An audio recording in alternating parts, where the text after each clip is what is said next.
go!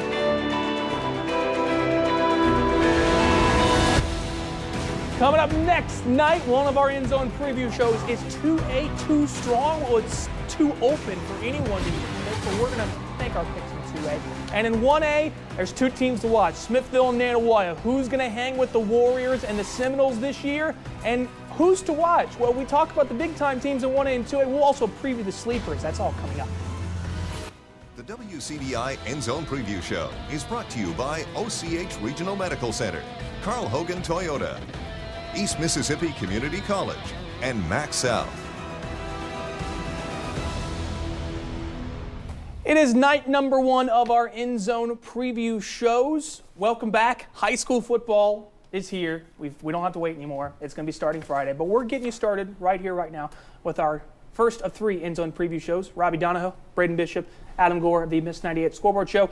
Guys, we can actually finally start talking football now without having to, say, oh, it's going to be here in a couple weeks. No, it's here. It's finally here. It's here, and everybody's ready for it. It's kind of like Christmas. It takes forever to get here, and unfortunately, once it does get here, well, it's gone way too quickly. It has. In 1A and 2A, feels like that there's the teams that we're normally talking about, they're going to play for a state championship, but you never really know what to expect with these lower classifications. Yeah, I think you're right. And talking about 1A and 2A tonight, we're going to be talking a lot about the teams that we've seen and heard of in years past. But there's a lot of big names that are gone now. So This year is going to be a very interesting year overall. But you'll have to stick around and see who we're going to go with. Yeah, one of the big changes for this year with every school that we're going to talk about with these EndZone preview shows is that everyone lost big senior classes. We'll mention Aberdeen coming up tomorrow. They lost 26 seniors from a 3A school. That's astronomically massive. Yeah, it's not easy to recover from either. It's one of those situations where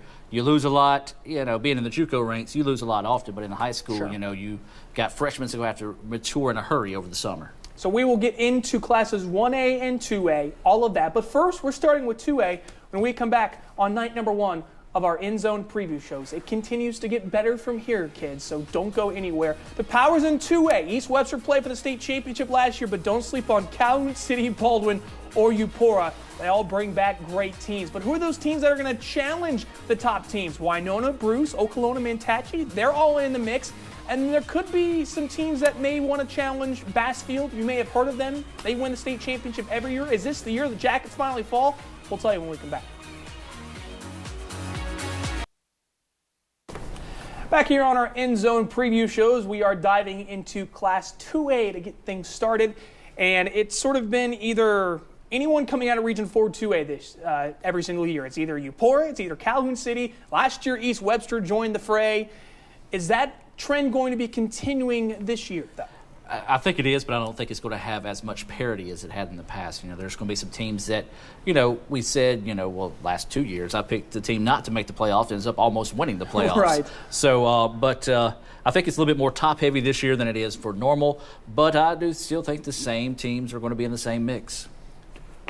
You sort of feel the same way. I think Region 4 2A has been that top-heavy division where the team that comes out plays for a state championship. But you've always been a big proponent of Baldwin, especially last year, and they were one win away from playing for a state title. Yeah, and, I'm still going to be a big advocate for Baldwin until they are, putting up more losses than they are wins. They're going to be a team that's going to be hard to beat. I think we both went out there in the playoffs last year, and we saw them firsthand. Of course, they're going to lose. They lost some big names from last year with Duke and Moo, but still, they're going to have that tradition that they're going to keep going. One of the big things that they do have, Baldwin, this year is they have a proven quarterback. Seems like the last 2 or 3 years they can't seem to find a guy at quarterback. They had Corbin Scott a couple of years ago, but now they got a kid in John Swinney who looked really good in the Jamboree, that maybe they finally got a guy who can air it out a little bit. Yeah, and that's going to be the key for Baldwin this year is kind of mixing it up a little bit, because when you try to replace somebody like Duke Upshaw that just Mr. Do-It-All. Yeah. So it's going to be on John to also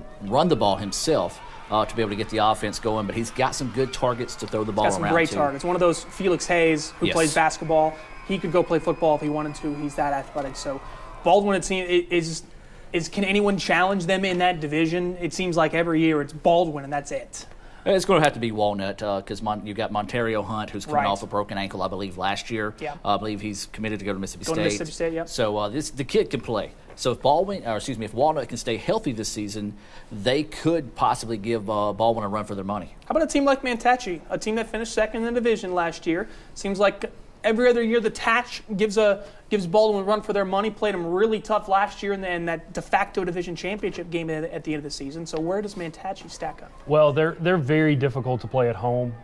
Their stadium, their field, their fans, they come out in drives, and they're a very impressive group. They're going to have really good running back this year with Logan Pettigo, and they're going to put up numbers. It's just going to be, can they stop the other people on the other side of the ball, I think is it. But, I've always been big in terms of pride and tradition, and they're able to do that. And Manatee could make some noise for second or third, maybe even second. And East Union, another one of those teams in the division that very, very young this year, but a team sort of building for the future, but they're always really tough to play. Yeah, and they're a team that is basically still building the foundation for their football program. And it's going to take another 2 or 3 years for them to be consistent contenders, but I think they're another playoff team. Mm-hmm. And I think they're a team that's not too far away from being one of those that could challenge for the top spot in the division. And they'll be playing for T.J. Hamblin. This would have been his senior year, tragically drowned in that accident just a couple months ago, or last year, I should say. So the team continuing to play for number 99 going into this year. So Baldwin, the class of Region 1-2A. Region 4-2A, we said it when it got formed, this is the SEC West of high school football. I think this year, even though it's still really talented, maybe not, I think it's maybe a little more even between all the 6 teams this year. Yeah, a little bit more SEC East now than West. That's a good comparison. I like that. Yeah. But, who is there anyone that sort of jumps ahead of everyone in Region 4-2A this year? I mean, you still got to put Callan City, Eupora in the mix. Eupora is one of the few teams in the area that really has not lost a lot to graduation from last year. Callan City, Eupora, East Webster, of course. Right. A lot of young kids, but they're going to be hungry from the experience and the know-how to be in a big game situation. They're going to want to get back to that this season. Callan City and Eupora have sort of taken the next step over everyone. East Webster loses a great senior class. No one wants to talk about Winona. No one wants to talk about Okolona. No one's talking about Bruce. Any 3 of those teams jump into the mix for challenging that top spot at Callan City Eupora? I think Winona is going to be a team that's kind of be a dark horse in that mix right there. I also think Okolona could be throwing out some interesting jabs here and there, but that's what makes 4-2A really fun. It's going to be weird not saying the likes of like Brighton Sykes and names like that, but I think that's going to give a whole lot more popularity to the other teams that have typically been in the kind of lower seller part. Now, Okolona should have a fun year. They're opening up a new stadium, new field. Jack Clark says that's amazing. Jack Clark says this is his best team that he's had since he's been there, and thank goodness they get out of that rundown stadium that honestly was just a hazard for everyone. So all the kids are excited. Maybe that gives them a little new momentum going into this year. Absolutely. Just a fun story about Okolona. I got stung by 5 red wasps at that stadium at Very one nice. time. So, it's going to be a much, much improved situation. Yeah, Jeff Clark's going to do a good job at Okolona. Jack. But Bruce is a team also in that division. They're starting over. New head coach. Defensively, they're going to be good. At the end of the year, if they can find their rhythm offensively, find some guys to step up in a big way, they could be a team that could come in and not necessarily make a chase for the playoffs or for that top spot in the region, but mess up somebody's hopes. Bruce has some athletes. Lamarcus Eccles, Walt Maddox, Jordan Glaspie are 3 guys that can run them up real quick. So Region 4-2A is going to be fun. Obviously, we'll get into whether or not any of these teams can beat Bassfield because no one's been able to do that the last 4 years. So we'll talk about that when we get to our state championship picks later on in the show. But when we come back, it's time to jump in to Class 1A. It's basically Nanawaya and Smithville, 1A North versus 1A South. Are these the 2 teams that we're going to see play for a state championship? Well, pump the brakes a little because you don't want to mess with teams like West Lounge, who returns a very good team. Knox of Hater is going to be very good this year as well. And you can't sleep on the likes of Vardaman, who continues to move up toward the top. French Camp, you don't know what to expect from them. And don't forget about Faulkner. We'll talk about all of 1A when we come back.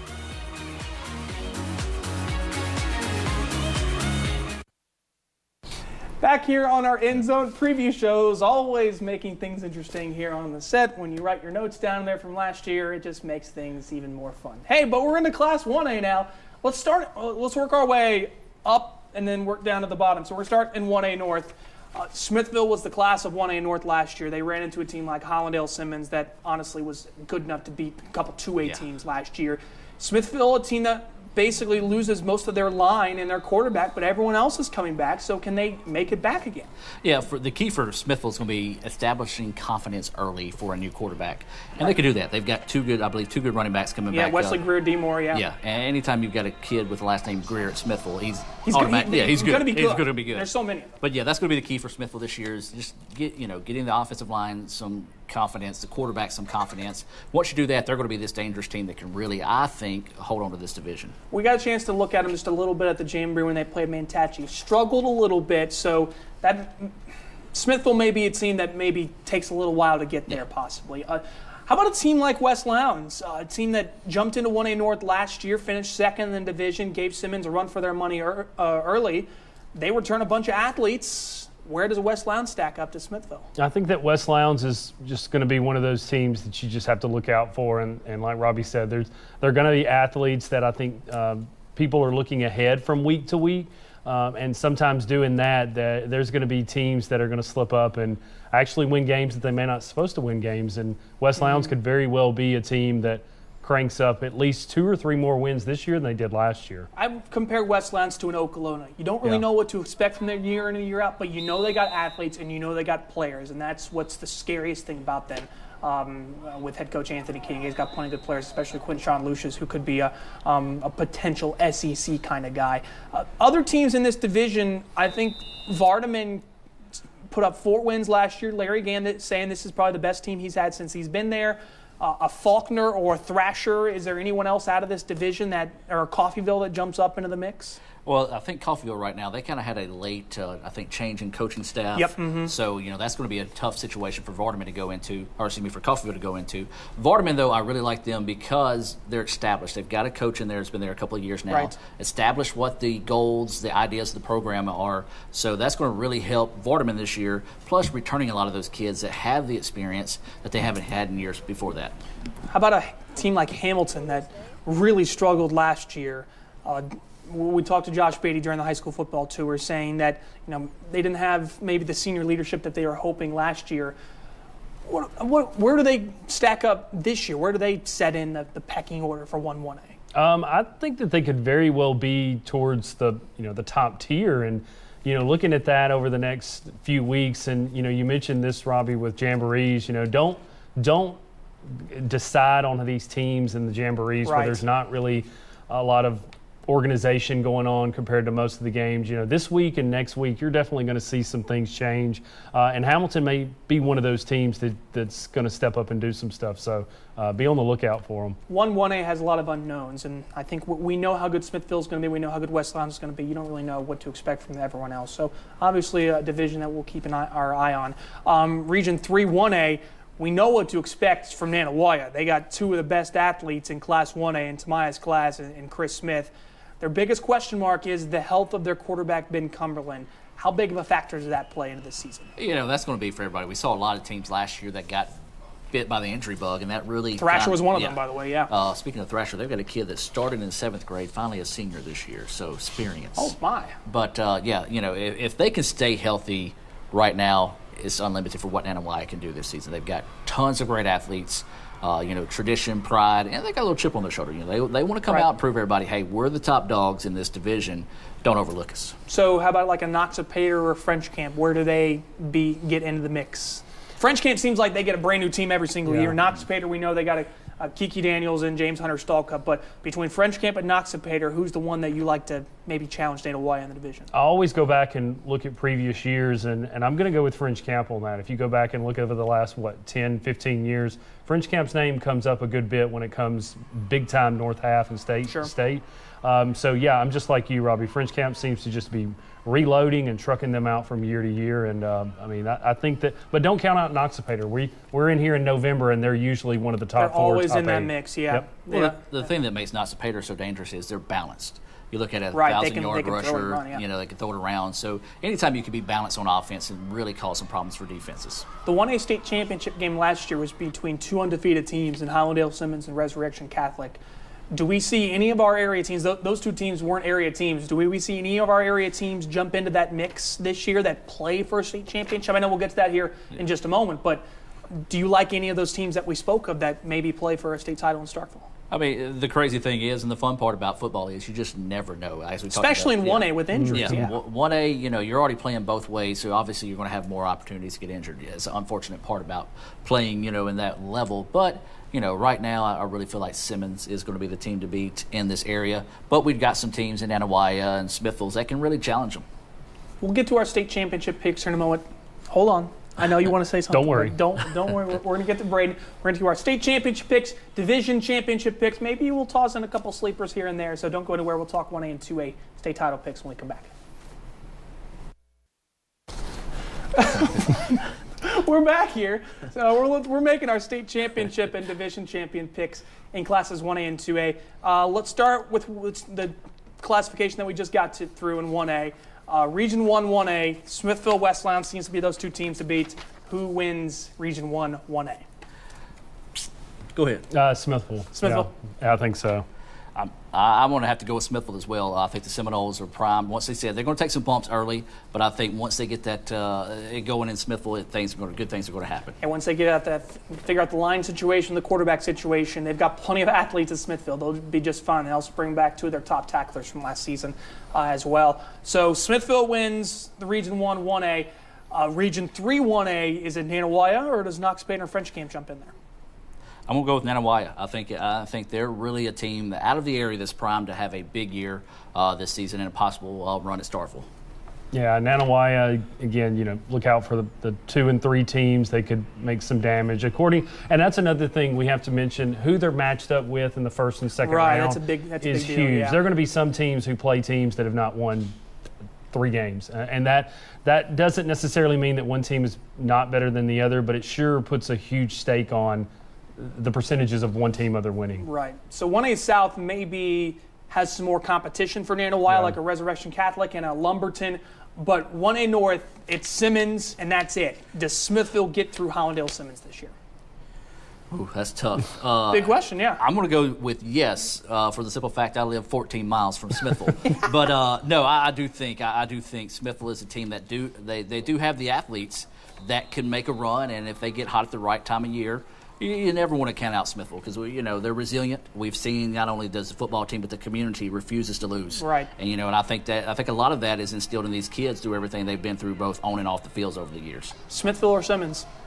Ooh, I'm going to be the bad guy here, especially with being only 13 or so miles away. Now, actually, it's a little bit farther than Adam. So I'm going to say Simmons because they're just good. I mean, there's no doubting the team that's been able to just bowl right through people the last few years, and they were so good this time. They were so good towards November of last year. Right. Just us being here and looking at them, it's good. They're the ones to beat. Do we see Anahuaya play for a state championship then? You guys both picked them to win the region. Or does Resurrection Catholic or does a Lumberton finally jump into the mix? We've been always talking about Lumberton every single year. Are they finally coming out of the South? Yeah, I still want to stick with Resurrection coming out of the South. I mean, they're really good. They got a lot of key players coming back, and so I'm going to stick with Resurrection coming out of the South. Anahuaya, Resurrection, Lumberton. I think it's going to come down between Lumberton and Anahuaya, and I think Anahuaya is going to do it. I really do. Okay. Yeah. Well, I'm an area guy, so I'm going to say it's going to be Anahuaya, Smithville playing for a state championship. Who do you have winning the state title? Resurrection. Anahuaya. Oh, okay. Yeah, let's do I'm it. going to say both teams are going to win the state championship. not to anger anyone. Okay, Class 2A. Baldwin wins Region 1, 2A, I think. We're all pretty confident about that. Who else comes out of that division playoff-wise then? Give me those 3 teams. I really like Walnut. I think they're a team that can come in and really make some things happen. And once again, it goes back to depending on that second-round matchup. They could end a really good football team season a lot earlier than they thought they would. So I like Walnut coming out of that and shaking it up. And who knows what could happen on any given Friday night. They could possibly win this thing. Same thing?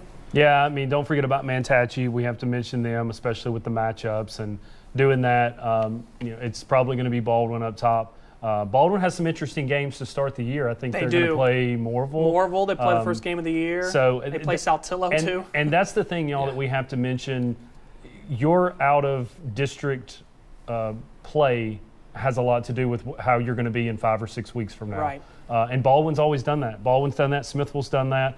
Those are teams that are notorious for doing well, and that's why, because they challenge themselves, I think. Who wins Region 4 2A quickly? It's got to be between Upor and Calhoun City. Can you pick one? I'm taking Calhoun City. Of course, they're Calhoun a team. County. Yeah, Calhoun County guy here, but they're a team that been there, done that, and when they have opportunity to shine in a big time game, they're going to do it. Same thing? Boneyard. Calhoun City? Yeah. I like it. Yeah. We're almost in the Boneyard every year for the North half. We go every year. Okay, so Bassfield or Bay Springs, whoever it is, can Calhoun City finally win it? They've been there, I think, 10 times, and they've won the state championship once. I'm sorry, folks back home. No, Bassfield's going to win this thing, and Again, until they consolidate and move up to 3A, it's going to be Bassfield's. which is happening next year, by the way. So all of 2A, rejoice. This Yes. is the last year of Bassfield. Does Calhoun City do it? No, Bassfield can probably win 2, 3, 4, maybe even 5A to some cases. They're that good, but we'll see. I'm actually going to say Bay Springs wins the state championship Nice. this year. I think Bay Springs may be a little bit better than Bassfield, so that's even scarier that we're even not even That's talking about frightening. Bassfield. Okay, we're going to wrap up the show, talk about tomorrow when we come back here on the EndZone Preview Show.